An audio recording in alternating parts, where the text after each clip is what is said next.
Okay. So, welcome to our Wednesday night webinar for Wednesday, February 27th. I have Dr. Kelly Henderson with us tonight from Form Families Forward, and she is going to be providing us some great information to help us in rediscovering the I in IEP. This is a very pertinent topic since we are in that part of the school year where we start planning for next year. So she has a lot of good hacks and some tips for families with children who have special education needs, and she'll be covering those in tonight's webinar. So if you have any questions, please feel free to send them to Kelly at the end of the presentation, and this will be recorded and posted on the NewFound Families Facebook page, as well as our YouTube channel, and it will be archived on our website. So with that, I will turn it over to Kelly so that she can help us in preparing for our upcoming IEP meetings and getting ready for next year. Great. Thank you, Lisa. You're welcome. Let's go to the next slide.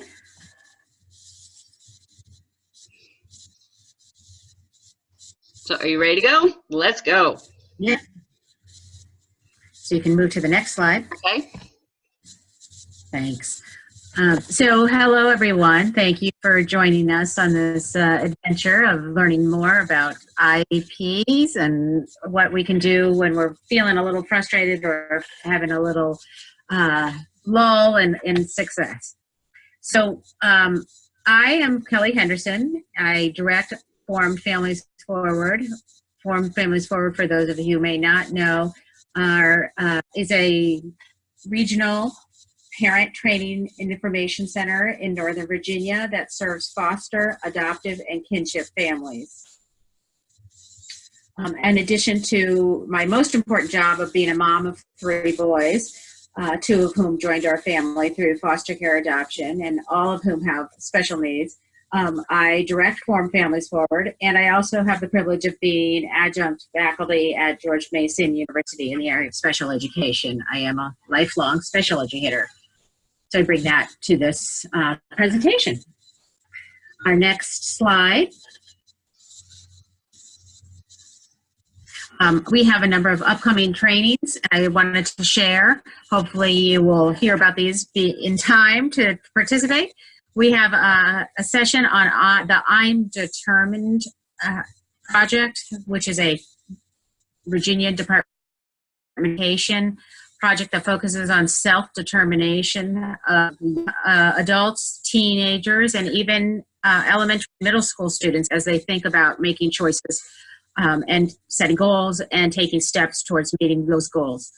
We're having a session in Herndon on April 3rd to talk a little bit about that program and opportunities for families and opportunities for students. Our most exciting event of the year is our Spring Forward Family Fun Day, which this year is April 27th at the GMU Manassas campus. And that is a great day of fun and learning for families. The entire family is welcome. We have care for children birth through 3. We have programming for kids 4 through 18. We have wonderful opportunities for parents and caregivers to get some great professional and personal development. And those kids are going to be kept busy doing some really great experiential outdoor activities this year. So we're very excited. And we've added a professional track to Spring Forward this year. And so we're excited to welcome our social work, counseling, education, and other professional friends. There's an assistive technology session at the Fairfax GMU campus on May 8th. We'll talk a tiny bit about assistive technology tonight.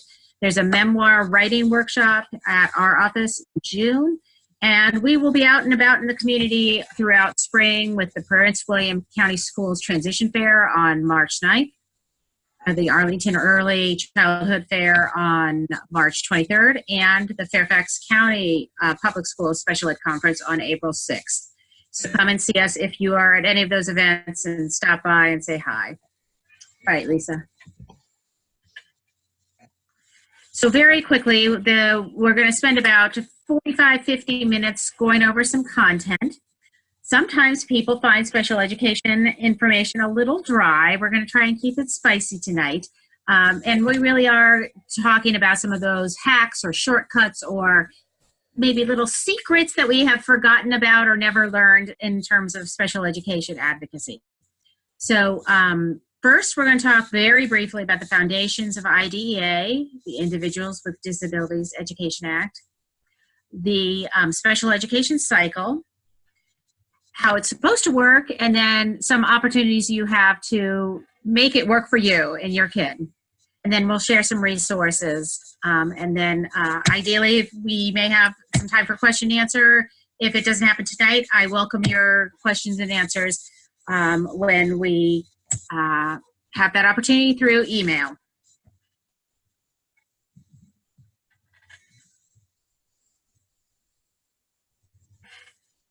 Lisa, when you're ready.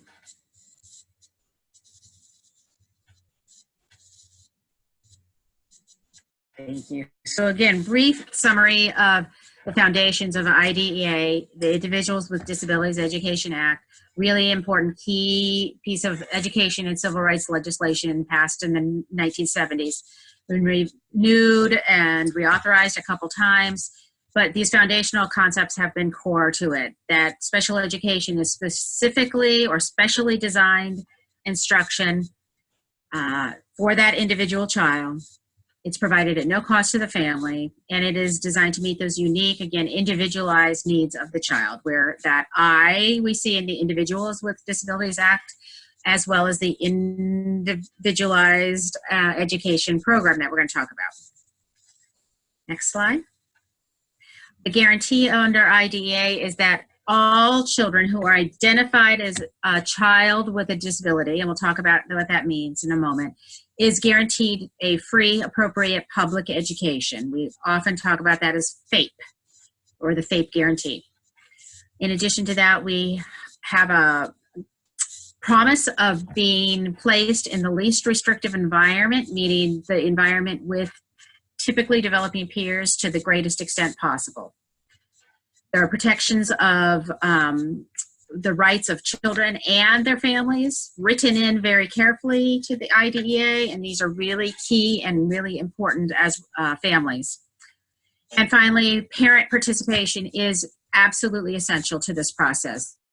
Families, parents, and parent you'll see as in quotes there, because in our foster, adoptive, and kinship world, we know that might not be a birth parent or even adoptive parents. So that parent is played by a variety of folks, and the law is very clear that foster parents at times can play that role.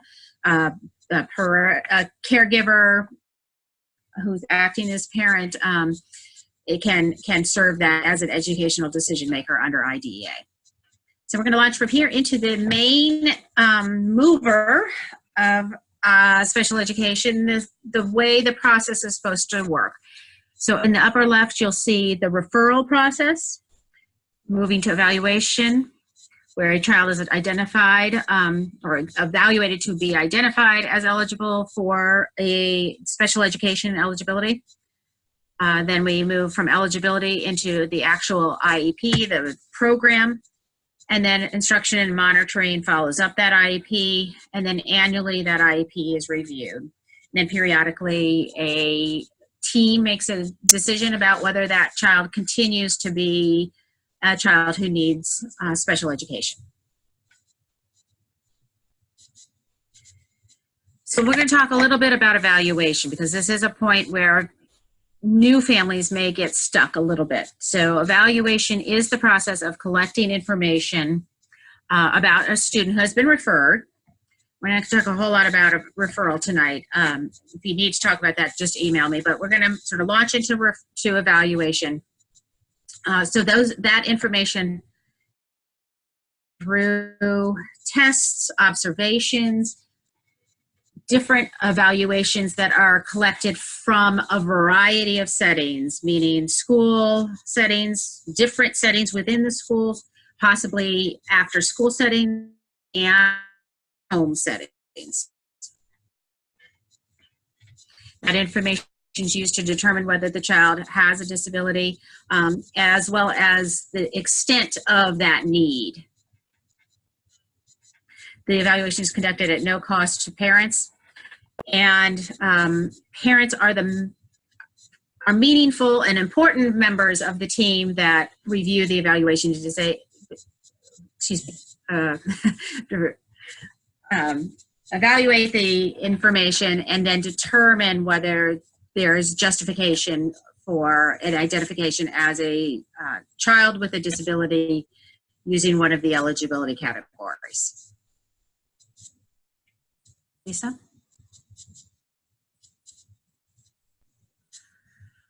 One of our first hacks that we're going to talk about is actually falls within this evaluation stage. This is an important one that is listed in your procedural safeguards notice that you probably received, but many of you may skim over it, and the schools often are not anxious to share the information right off the bat. So here you go.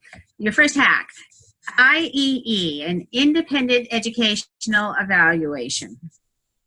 If once those assessments and that full of battery of evaluations were done by the school system, those results come back and you as a parent hear what they have to say, but you have concerns about the results of an evaluation, or you disagree with that evaluation, then you can request an independent educational evaluation. And that is a opportunity for your child to be tested outside of the school system by a private provider on the school system's dime. And so that's important to know. In most cases, a school system will agree to that independent educational evaluation and may even give you a list of private providers that they typically work with. You don't have to work with those providers, but you do have an opportunity to find an evaluator who might be more suited to your specific needs. And we often, in the foster, adoptive, and kinship world, talk about the issues of trauma and the histories that our children bring to the school. And so it may be important in some families' cases to find an evaluator who has that expertise, that has a sense of evaluating in a way that's going to be not re-traumatizing and be an accurate representation of the challenges and the strengths of that child. So there's your first hack, IEE. All right, we're going to move on. So the next stage in the process is eligibility. The evaluation, all that data has been collected. The team gathers around, and the next stage is to say, well, based on this evaluation, what do we know? What have we learned? Does this child have a disability under the law? Lisa? And this is a very label-driven system in special education, unfortunately. And so there are 14 categories specified by the federal law and are echoed in the state regulations. For a child to get specialized services under special education and the IDEA, they must fit under one or more of these categories. And so this is off-putting for some families at first. Unfortunately, in our state, we have no really roundabout. There's no hack on this one. You've got to find a category under which that child would be determined to be eligible as a child with a disability. You'll notice at the bottom, there's a little asterisk about developmental delay. That is an option for younger children, but in Virginia, that category can only be used through the year in which the child turns 6. So even though federally it could go through age 9, the Virginia state regulations specify that it has to be basically first grade.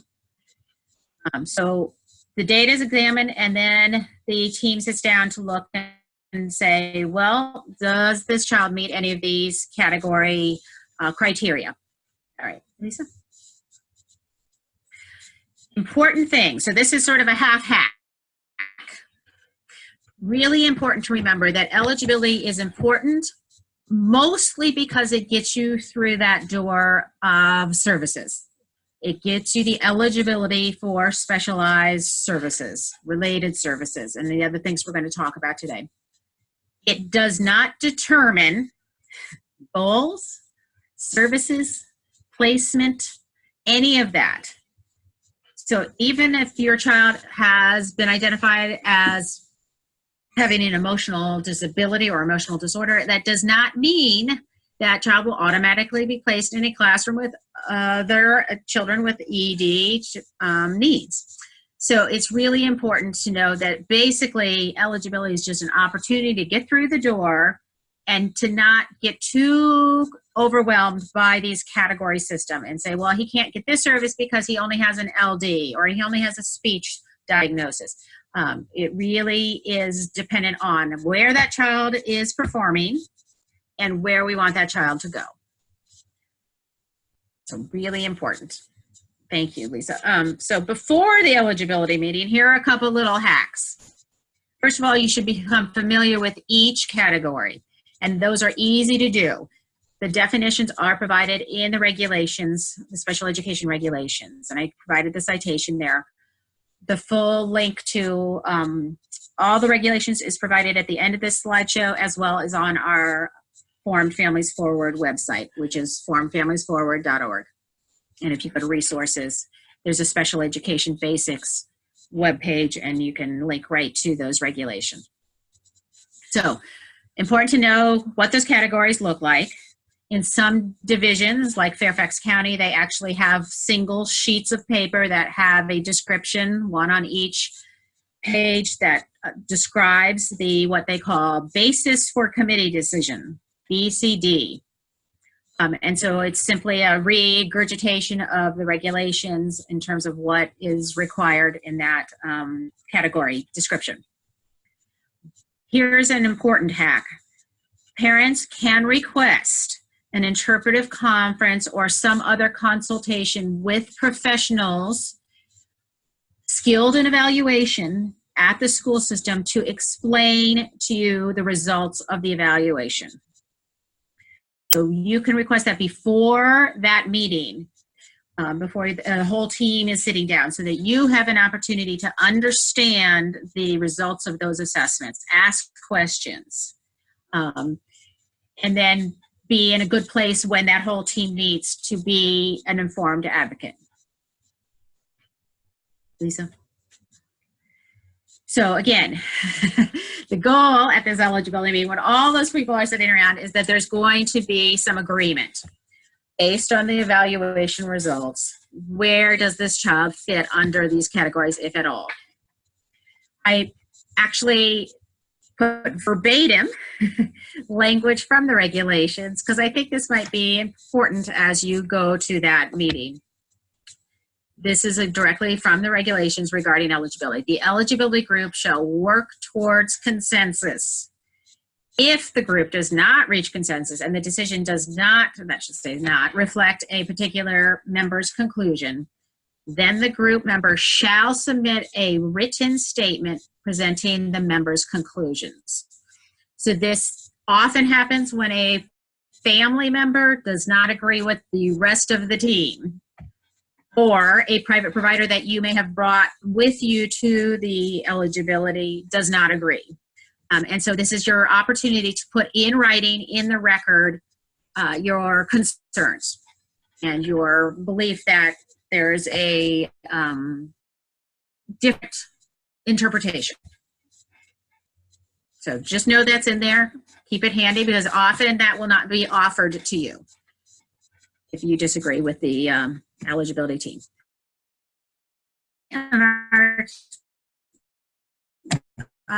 Quickly, we're going to say that our kids got the check mark. They met a criteria for one of the categories, and we're going to move on to the individual education program. Now, I want you to note before, sorry, I'm going to have you go back there, Lisa. Pam is actually written there in the bottom of the right-hand corner. Often people say IEP is an individualized education plan. And it's important to recognize, and I think this is an important distinction, that it's actually program. It is not just a plan, it is actually a program of services and supports. And so it's important for families to look at it from that lens, that it's not just, oh, we're going to do these great things, but we actually have a program in place to make that plan happen to actually meet those goals. Okay, thanks, Lisa. So how do you prepare for an IEP? Besides sweaty palms, here are some things to think about, some little hacks to think about. First of all, you need to pay attention to that prior written notice that comes. It may be a single sheet of paper, it may be something emailed, it may be something stuck in the kid's backpack. But it is important to notice exactly the language on that prior written notice. Not only the specifics, the logistics in terms of where and when and who's going to participate, but exactly what they're proposing is going to happen in that meeting. Not that they're going to say there's a specific disability category they're thinking, but they're going to say in this meeting, we are going to evaluate this data and we're going to make a determination of eligibility, or we're going to write an initial IEP, or we're going to review on an annual basis the IEP. So exactly what the intent of that meeting should be stated in that prior written notice. So pay attention to that and don't throw it away. If you don't get one, make a note of that too, because that is a bit of a violation and it's important for you to just sort of keep of what you've received and what you haven't received from the district. If you need another date or time, hopefully they've contacted you and checked your availability, but if they haven't and it is not one that's going to work for you, you need to let them know right away. And again, I would do that in writing. So you have proof that you let them know immediately because they have an obligation to try to find a mutually agreeable time. If you plan to record the meeting, you are allowed to do that. Record the meeting. You are also allowed to bring an attorney. Obviously, that's not usually a budget-friendly proposition, but it is within your rights to do. But you do need to let them know in advance. Likely, if you plan to bring an attorney, the school system attorney will also appear at your meeting. Not so much with the audio recording. That is something that's a little bit more commonly done and does not raise folks' concerns quite as much, but you have a right to do that. And if indeed you have a parenting partner that can attend that meeting, then it's great to audio record it so that that can be replayed for that, that person's benefit. Request or remind the district to provide all written materials and assessment reports before the meeting.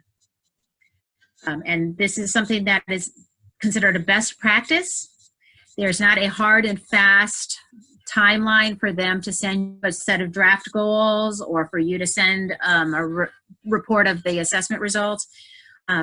But often it speeds the meeting along, so it's in everybody's interest to get that to the family ahead of time, but it may need to be prompted. So put a marker on your calendar 48 hours before to say, hey, haven't seen those draft goals. Would really like to see them. Okay, next slide. So what is actually supposed to happen by the rules at the team meeting? First of all, translators are needed. You should request that, and they should be able to provide those. And that's both like sign language interpreters as well as language translation. Others may attend at the invitation of the parent or the district who have a knowledge of the student. You can bring, family members can bring whoever you'd like to bring that you feel would be a support to you or would be a support to the team by having knowledge of the child. A team member, okay, so there's a number of folks that have to be at the team meeting when we're holding an IEP. For example, a general education teacher. Or if the related services are being provided, then those related services providers should be attending. Sometimes a school will ask a parent to okay or approve the excuse of a particular member, that they can't attend the whole meeting or they're unable to attend this particular meeting. And so it is completely up to the parent or whoever's acting as parent provide consent for that person to not be in the meeting or the entire meeting. So you may be asked to sign a piece of paper saying, you know, the PE teacher can't attend the whole time. Is it okay if Ms. Smith leaves after we review the goals, or she gives her input on how little Joey's doing in gym class? A team member may be excused when her area is not being discussed or modified. Again, the parent must provide that consent in writing. This often happens with the related service folks, like if it's an OT in there and they've talked about OT and they've moved on to something else, it may not be something that OT needs to be attending the entire meeting for. But again, completely up to the parent to give a consent. Teams can meet in alternative ways. And we're seeing more of this, but it is still not a standard practice, at least in this area. So speakerphone, Skyping, video conferences like Zoom or GoToMeeting, GoToWebinar can be used. So what can you do to prepare for your IEP? You can plan ahead. I'll put that in the lower corner. Talk to your child about what his or her goals are, what they're struggling with, where they're feeling a lot of success. Gather your thoughts ahead of time. What is your vision statement for when you leave this IEP meeting? What do you want to make sure has happened? Is on that paper, and the team has a chance to discuss and hopefully agree to. You may bring your PLOP statement, and we'll talk about what that is in a minute, but it's the present level of performance statement. You can bring that with you in writing. They will often give you a blank sheet of paper that comes along with a meeting notice. It is a lot easier in this day and age with almost all divisions around here using electronic IEP programs to bring it electronically. So I make my comments on a blank Word document, put it on a USB drive, and I bring it to the meeting.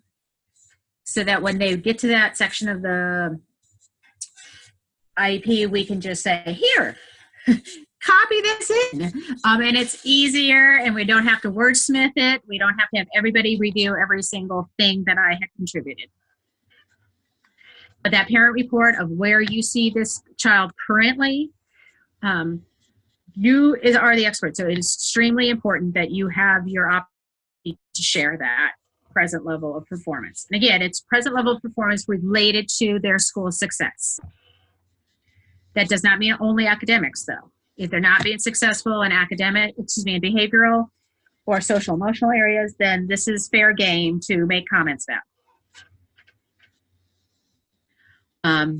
Any prior meetings that you've had with teachers, conversations, conferences, communications back and forth by email, bring those along or have them handy if necessary.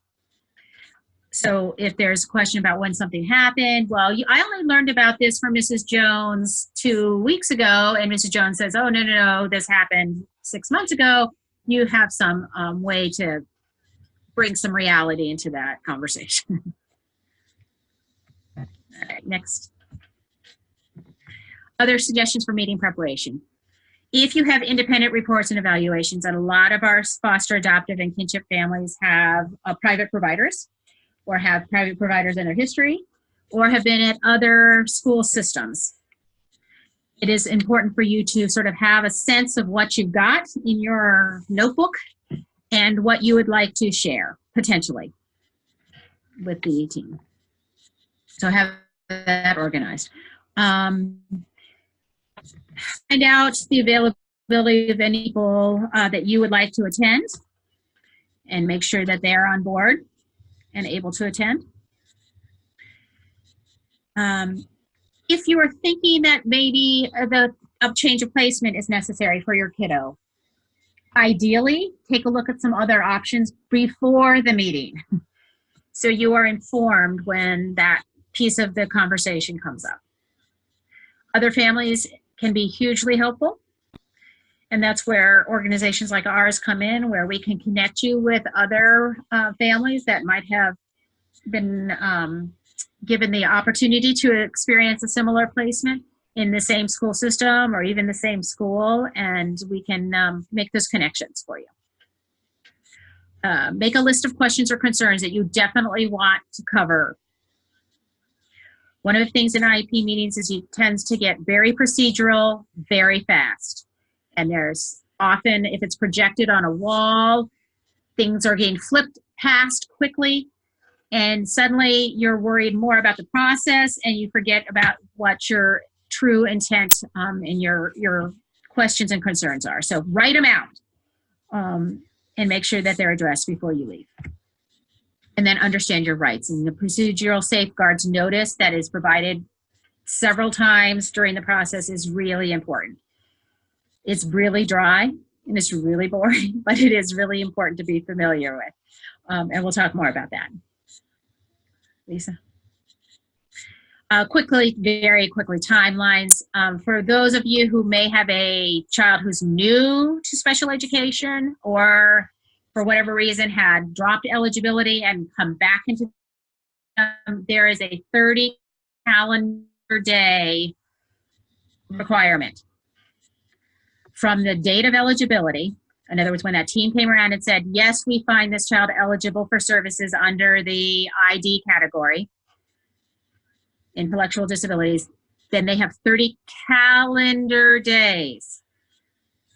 This is really the one place in the state regulation where they talk about calendar days versus business days, which is great because we want those kiddos, regardless of weekends or spring, we want those kiddos to get into those services as soon as possible. So be aware of those timelines and keep an eye on it. All right, we're gonna keep moving.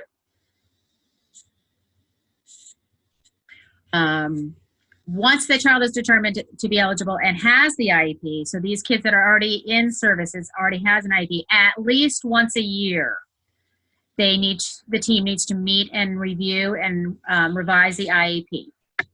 However, and this is a big hack that a lot of families know about but often don't use because they're waiting for somebody from the school to contact them. You can request an IEP review at any time. So if you are concerned midway through the year, say February or March, when the grades have come in and you're concerned, or you don't feel the progress is being made, or you're concerned about some social, emotional, behavioral stuff going on in the school, that you have that opportunity to request a reconvening of the IEP team. All right, we're going to move on. So what is on the IEP? And again, this is pretty clear in the regulations and rules and probably laid out in the notices that you get. There's usually an agenda that will mention these components. Present level of performance. We'll talk more about that because that's just such a key hack for you. Measurable annual goals. How you're going to know whether your child is making progress towards those goals. Are they going to participate in state and division-wide assessments? What special education modifications and related services are they going to receive? And when did those start? And where are they going to be delivered? Participation with children who do not have disabilities. So that's that least restrictive environment piece that we talked about earlier, really key to and for our older kids, starting 14 and up, there is a transition focus, meaning transition out of school to post-school outcomes. And we'll talk more about that soon too. So big questions. What is the purpose of the IEP? Where are we now? And that's the present level of performance. Where are we going? That's the goals and possibly objectives. How are we going to get there? That's the statement of services and instruction.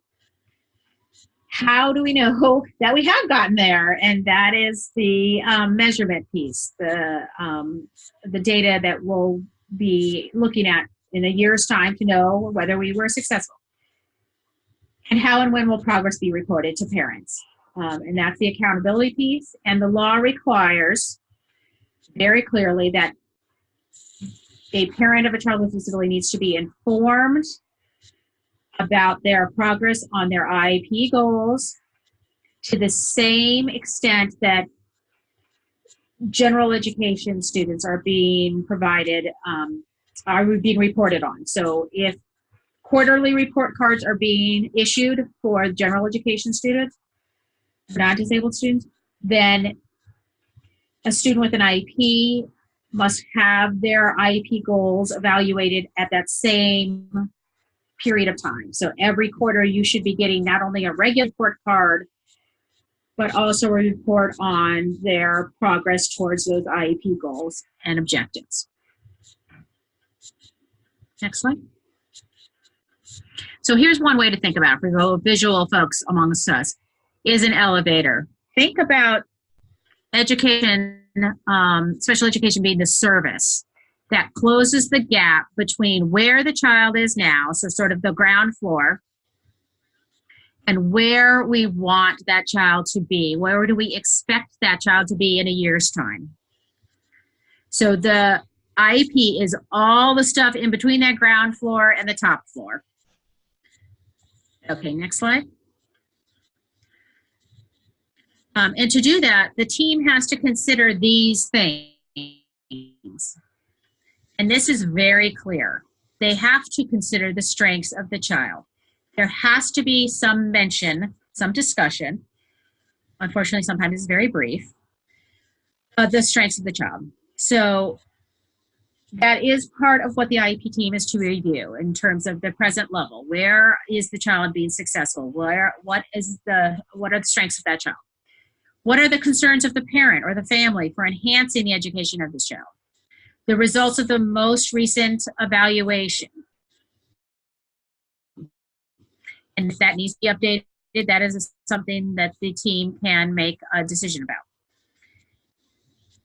And at least every 3 years, a formal consideration of whether new data needs to be collected has to happen. And then with looking at the academic, the developmental and functional needs of the child. And this is important because sometimes families are told or given the impression that we can only talk about math, science, reading, social studies, all the academic subjects, and that we don't need to think or consider the impact of behavior or social emotional development or functional life skills. But those are all part of the picture. Okay. And then the law talks about some special factors. Next slide. And we'll get to the special factors in a moment, but I wanted to talk a little bit more about those PLOP. That's the present level of performance. And again, it is very clear in the regulations and the law that that has to address academic achievement and functional performance, which could be behavioral, could be social emotional, could be vocational, could be career skill based. So how does the disability affect the student's involvement and progress in the general curriculum? And that's really where we want to keep the energy focused, that we're talking about. We want this child to access that general curriculum. What about their disability is preventing that from happening? For pre-kindergarten age children, we talk about their participation in appropriate activities because they may not be in the school as such, a traditional school as such. I think we're drilled down, not just talking about performance. Next slide. And so when we move from the present level of performance, we then begin to think about, well, what do we want the child to be doing? Where do we want to see the child go in this year's time? So really important that we are setting high expectations. So here's the next hack. Making sure that those goals really include all of the components that need to be there. That includes, and you'll hear teachers talk about this, the condition, the behavior, the criteria, and the time frame. So under what condition is this going to happen? What does the behavior exactly look like? What would we be able to see and describe and have evidence of happening? Criteria, to what degree is that behavior happening, and by when? Next slide. An easier way for families to think about those 4 things is to just think of those SMART goals. And you may have seen this in other contexts. A lot of people talk about SMART goals, but in the IEP world, it really does apply. We want specific goals that are measurable, observable, that use action words. Learn is not an action word. We want to see that something has changed. So they're able to spell 20 spelling words now, and when currently they are only able to spell 5. So in a year's time, we want them to be able to read 3 pages of text at a 6th grade level and be able to answer recall comprehension questions at an 80% performance. That's something that we can measure. It's much better than say they're going to learn to read or they're going to learn to comprehend. We need very specific action words. We want the goals to be realistic and relevant. Again, that's where those goals that we have for our own child and our goals, the goals that our children have for themselves, come in. And then time limited, and that's basically the same idea as the having a time frame. So when do we want to see this performance? Next slide. Here are a couple examples. At the end of the first semester, Mark will touch type a passage of text at a speed of 20 words per minute with no more than 10 errors, with progress measured on a 5-minute timed test. You can see the condition, you can see the time limitation, you can see the level of specificity, and you can see an action word. He will touch type this message. So this is really important to have all the components. Here's another one that is a little bit more behavioral in focus. Given a class discussion on an assigned reading material, Heather will squeeze a stress ball and wait silently for 20 seconds for others to comment before adding to discussions in 4 or 5 weekly trials by the end of 2nd grade. So you can see the condition. There has to be a class discussion going on. And I'm guessing that in this case, Heather might be one of those quick call out folks that really has a trouble maybe managing and regulating her impulsivity. And so this is a goal that would be very specific, very measurable, but gets at a really important skill. Next. I said that there are also special factors, so I want to go back to those for just a minute. This team has to evaluate whether these special factors apply in this particular child's case. And so there's a whole set of them listed in the regulations, and you will often have them skipped over very quickly in an IEP team. So make sure that if you feel one of these special factors applies to your child, that you bring the team's attention back to these special factors. In the case of a child whose behavior impedes the child's learning or the learning of others, then the team must consider use of positive behavioral interventions, strategies, and supports to address the behavior. This is really important for some of our kiddos that have those hyper aroused behaviors. It may be acting out in class, may have a hard time containing themselves and their focus in class. And so that behavior may impact their ability to learn and may impact the ability of others around them to learn. And so this may be a really important factor for the team to consider. And that may look like looking at what additional behavior assessments do we want to do? Do we need to write some goals and objectives related to behavior?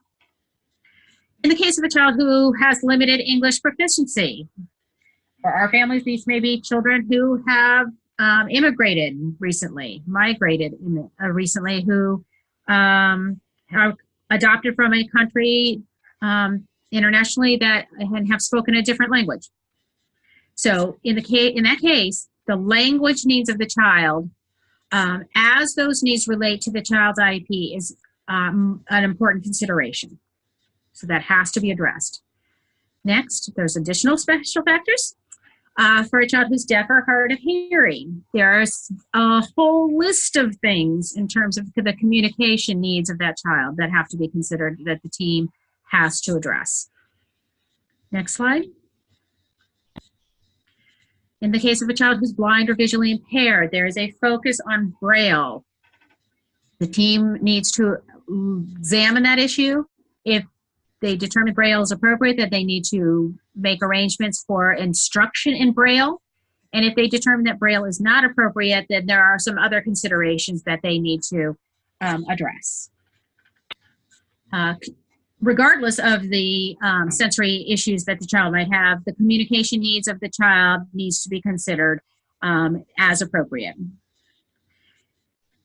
If the child may need benchmarks or short-term objectives, that is something the team should consider.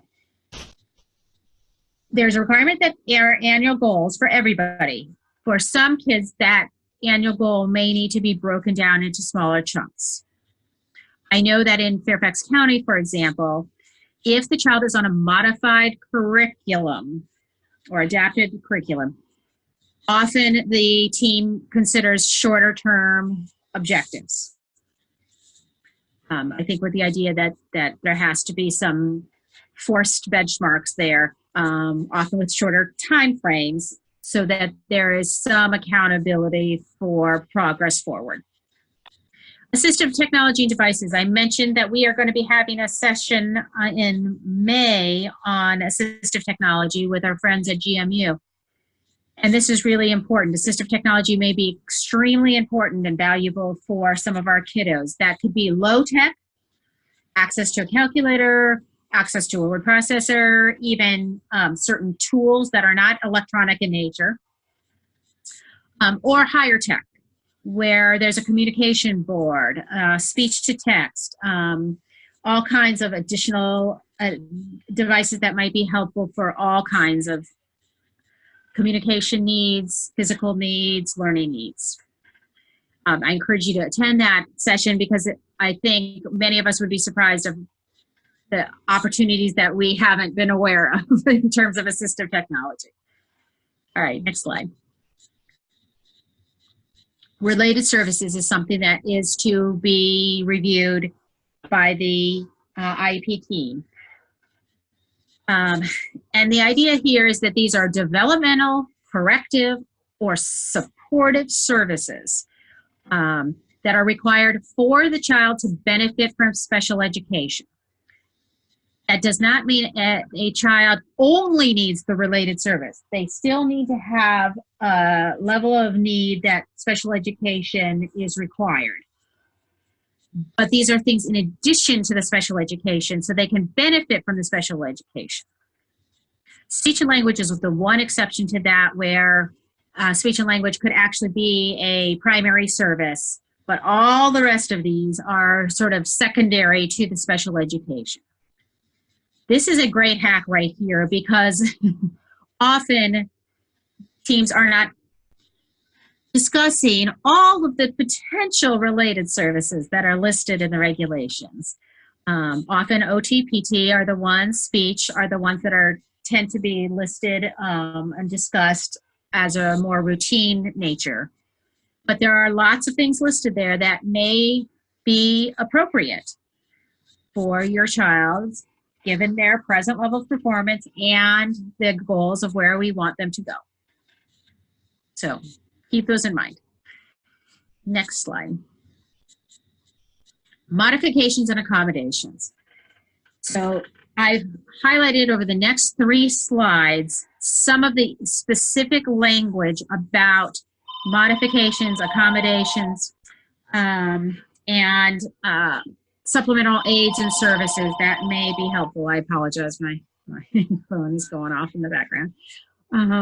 So I put some pictures around the slide to just give some examples of common accommodations that are provided to children with disabilities. Extended time on tests, extended time on classwork, calculator, access to a calculator. So often IEP team will pull out a form and say, this is our calculator accommodation form. We have to ask some questions and evaluate whether this accommodation is really necessary. Other kinds of accommodations are perhaps a color-coded schedule, organizational tools, testing in a different place from the general education group because the child might be distracted, or they need extended time, so they're going to get anxious when other kids start finishing their test and they're not done. So those are some of the common kinds of accommodations and modifications. The IEP team needs to determine whether those are necessary.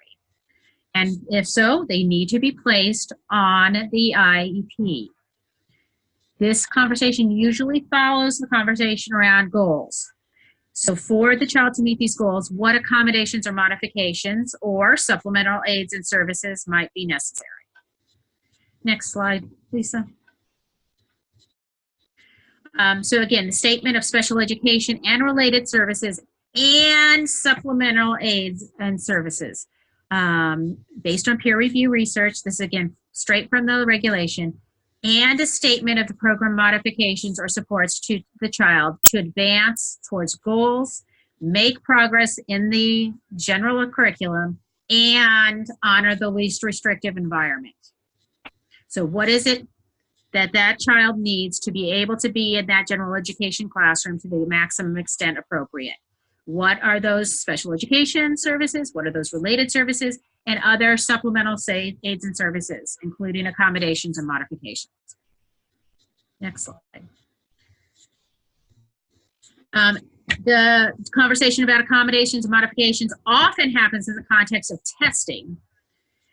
It should not be limited to that context. What a child needs on a assessment should reflect what that child is getting on classroom day-to-day assignments. So if that child is getting extra time to complete classwork, then it makes sense that that child gets extra time and accommodations on the assessment. So there's usually a whole page on the IEP that talks about the accommodations for testing, and there may be even a checklist, so sort of a preordained checklist, and the team evaluates which of those modifications or accommodations needs to be in place. All right, next slide.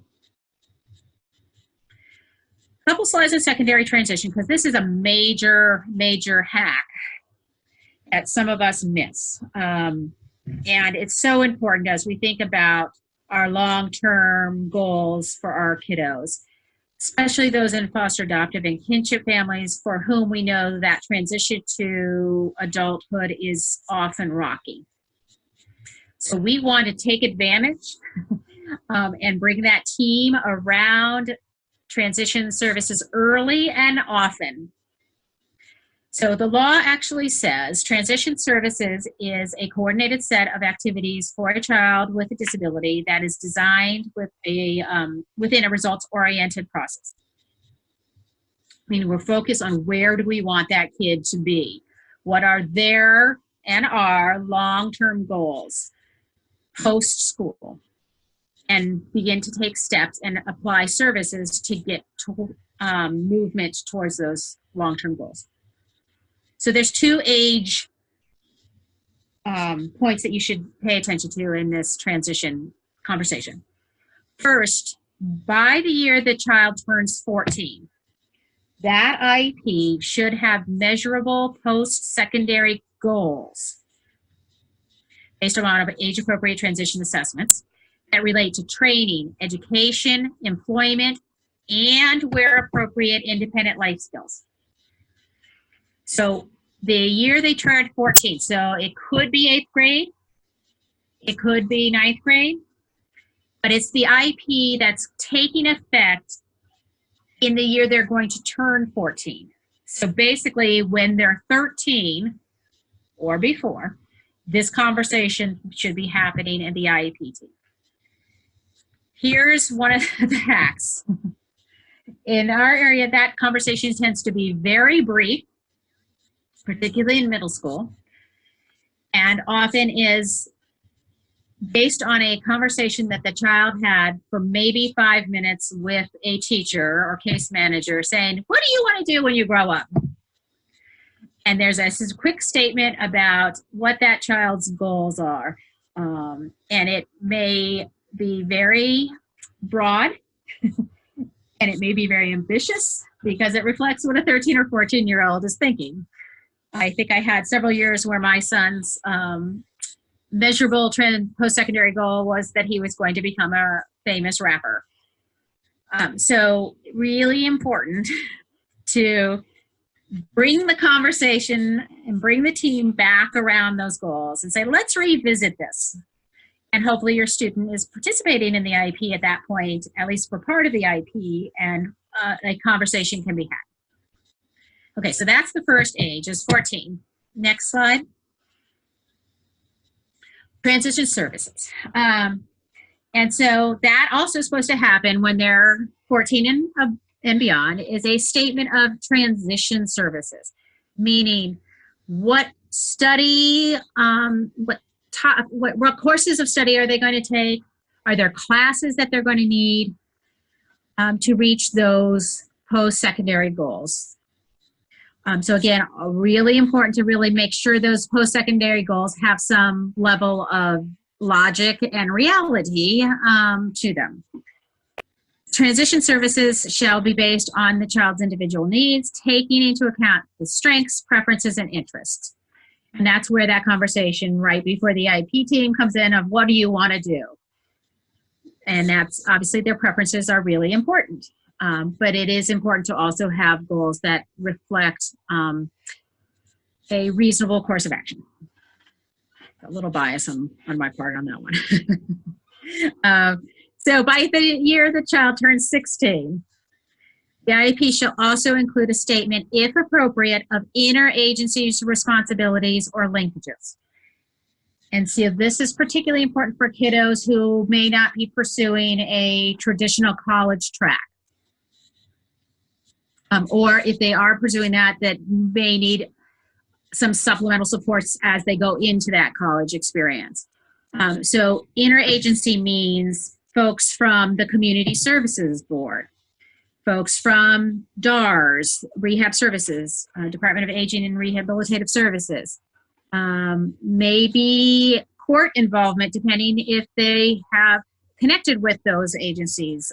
So what kinds of transition services might be appropriate, especially if that child is about to turn 18 and some child services end then, and we need to think about moving to an adult service system. If the child has chronic or significant medical issues, there may be an interagency role for medical providers.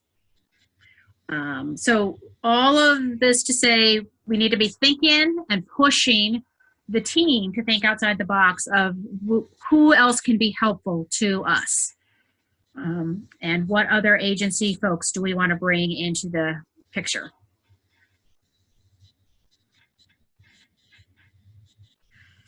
All right, so those are the main components we talked a lot about, a lot of things that we have to include the IEP.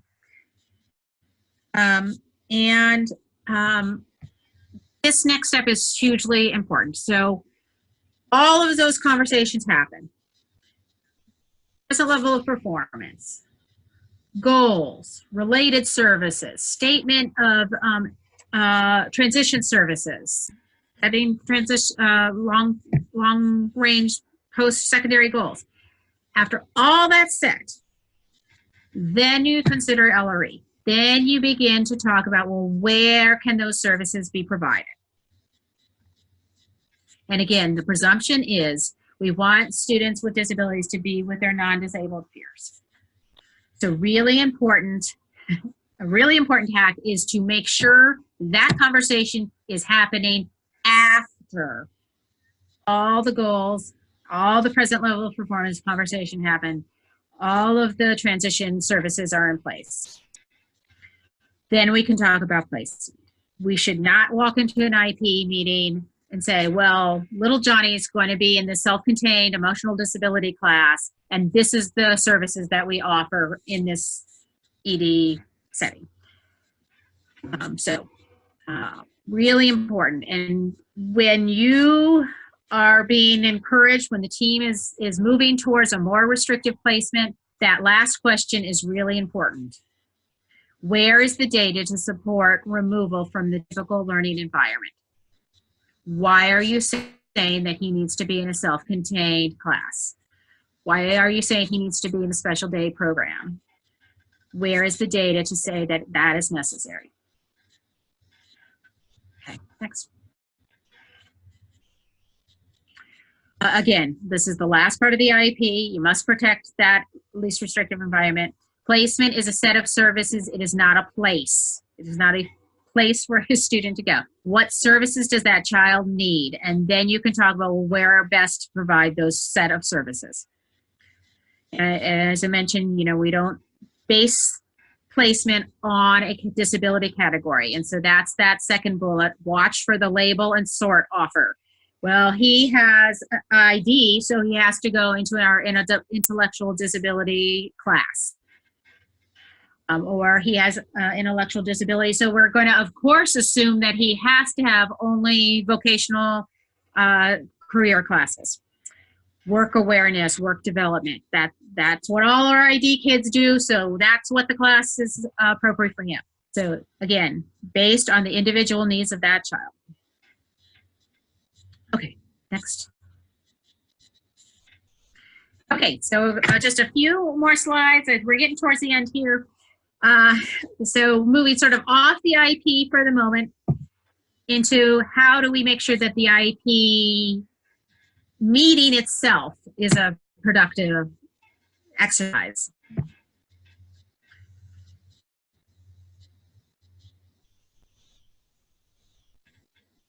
Next slide, please.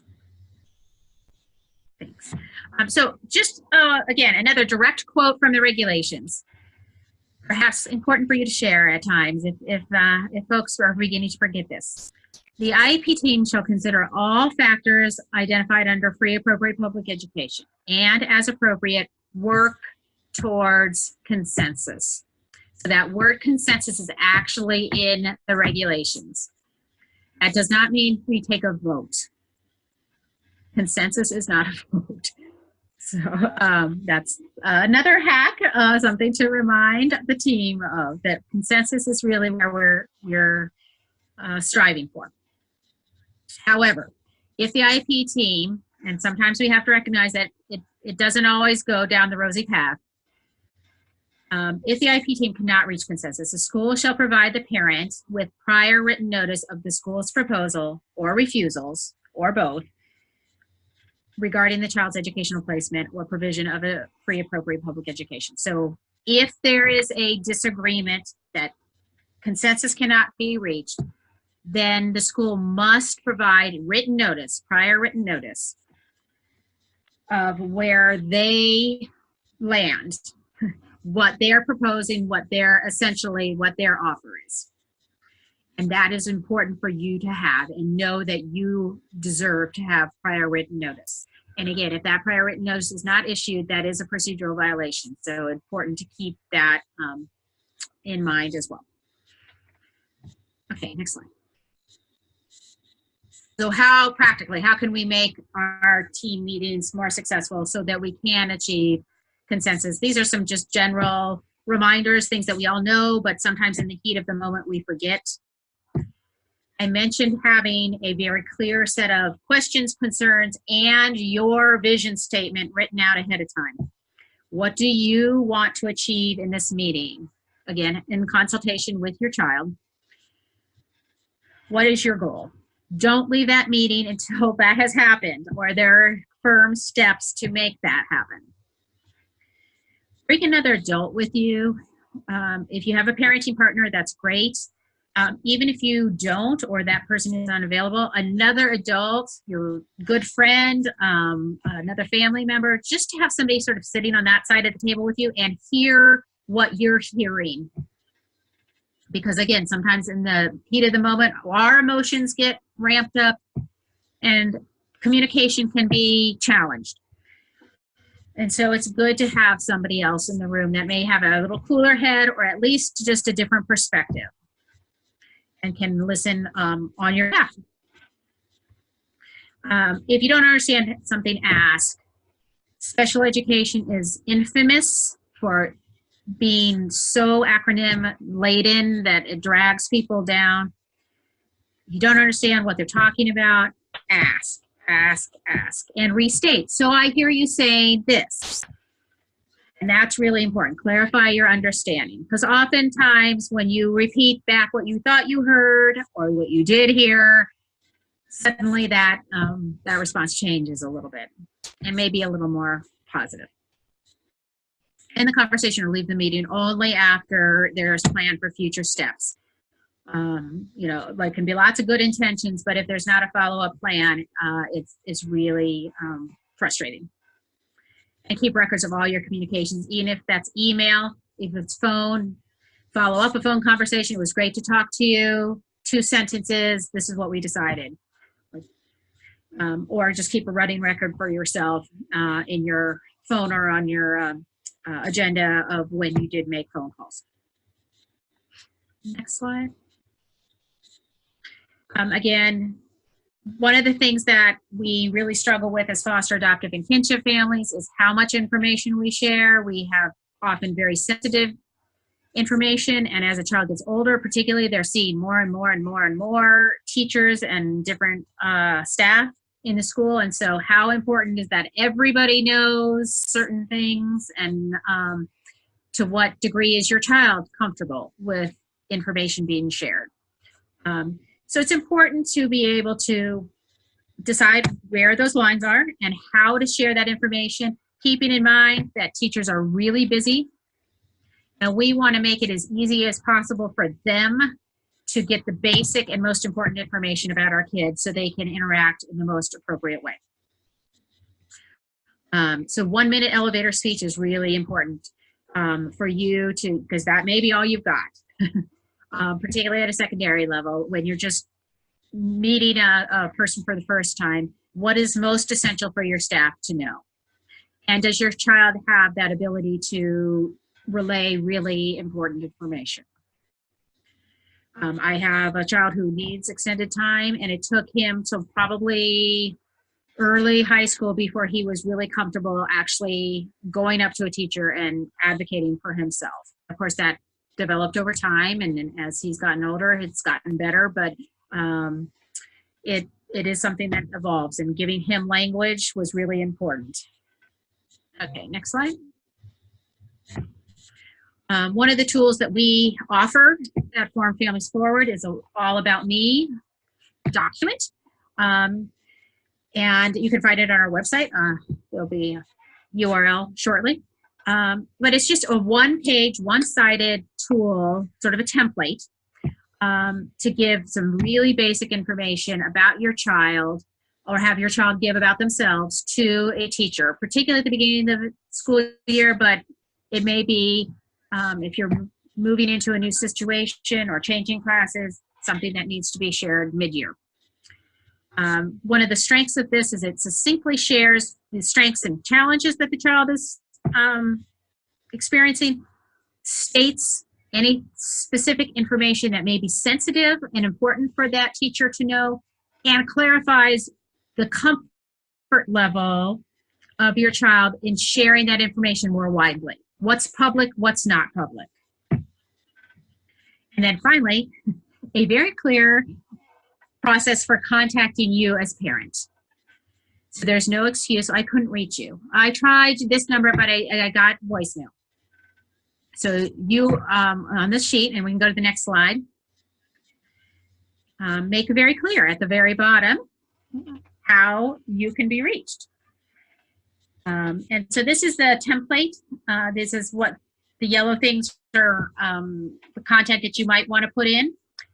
A photo is really important, particularly at the secondary level where those teachers are seeing lots of kids. And this could be something that's prepared and sent ahead of time before school even starts, or shared at a meeting before school starts, ideally. So there's the URL for getting that. It's just a fill in, and it's great to do with your child so that you know that they're comfortable with what's being shared. That middle block about you should know any critical family information, sensitive assignments, medical information, and then you have the option of saying, I do or don't want this information shared with other students. Some families are and children are very open about their adoptive foster status. Others may not be so, and that's something you have a right to decide. But being clear about it is really important. Okay, next slide. These are some other links that gives all kinds of tools for sharing information about your child with special needs. Some of these are longer than others, and some of them are like lists of things that you would want to put into a packet or a school profile that you would want to send along with drugs. So just lots of good ideas there. Next slide. Some resources, and we're wrapping up here. Really important to know those special education regulations for the state. Again, not the most exciting thing to read, just like your procedural safeguard notice, but very important to have handy and be familiar with generally. And have at the meeting, if there's ever a question that comes up at the meeting, that you have it for everybody to see that you are informed, empowered parent or caregiver. Lots of divisions or school systems in our state have parent resource centers. And those are really great resources. Often they have physical resources, books and documents. But more important, they have training that are offered to anyone in the school system. You don't necessarily have to even have a child with an identified special need to benefit from some of those trainings. And they have staff that are skilled and familiar with your school system. They are school system employees, so you do need to keep that in mind, but they generally are experienced parents themselves or experienced special education teachers and may know the personalities within your particular school or system. It's a really valuable resource. In Northern Virginia, most, in fact, all of our school divisions up here have parent resource centers in some way, shape, or form. The Family Special Education Connection is a great website. It's operated by, facilitated by George Mason University's Training and Technical Assistance Center, so great information for families. PTSI is our statewide Parent Training and Information Center. They cover the entire state and cover all kinds of families. So birth families, all special needs. So if you're not in the Northern Virginia area, I encourage you to definitely reach out to PTSI. The Center for Family Involvement at Virginia Commonwealth University has a set of family navigators throughout the state. We have a family navigator for Northern Virginia who knows our divisions up here really well and is a great resource to our families. So reach out to them. You can just search Center for Family Involvement at VCU and it'll pop up. Next slide. So one of the things that we have to offer, and don't have dates yet because we have to finish up our own training on this, is a critical decision points document that's offered from BDOE. that talks about some of the points along the journey, especially where you need to be pretty careful and make sure the team is being careful. Some of these points is the transition from preschool to elementary school, transition from elementary to middle. And then as middle school students are beginning to take classes that have credits attached to them, what is our goal for graduation? What kind of diploma options are we thinking about? So even though it seems very far away, it's really important to begin to think about what is a realistic and optimistic goal for our child, and make sure that we are not making decisions about the curriculum and the assessments that our child is taking that's going to prevent certain graduation options. So I'm thinking about the standard diploma, the advanced studies diploma. Those require certain kinds of credits, and to get certain kinds of credits, you have to take certain kinds of assessments and classes. And so it's really important to know that, even though we don't want to preordain anything, but important to not shut any doors. We will be training on the critical decision points for families of children with disabilities in probably in late spring, summer, and fall. And it's a great document. Unfortunately, the hard copy is not available online, but it is something that we can get you. If you reach out to me and just want a hard copy of that, or more importantly, come to a training and get the document and talk through some of these critical decision points. Other resources, obviously us, Forum Families Forward. In addition to NewFound families that really focus on foster, adoptive, and kinship families. We have a great resource directory that's updated every year.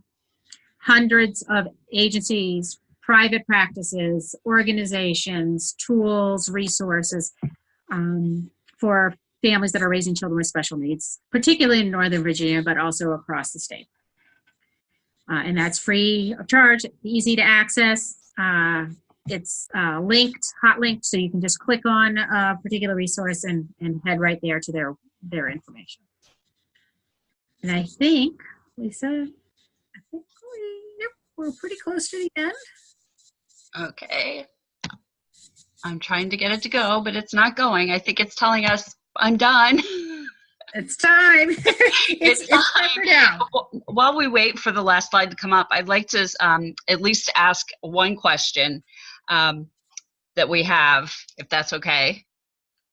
Oh, yeah. All right.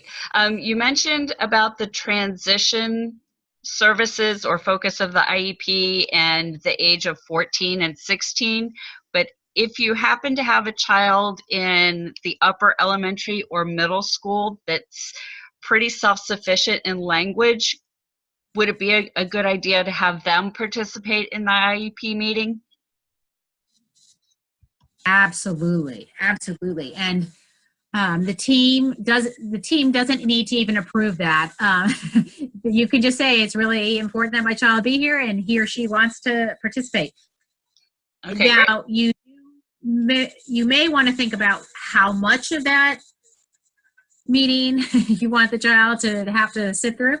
But there are, and that's key to what the I'm Determined project does. So I don't know if that questioner is actually in Northern Virginia, but if so, I hope you come to the I'm Determined session we're holding in early April, because it's a fabulous set of resources for all ages of kids and helping them actually begin to prepare for their role in the IEP meeting.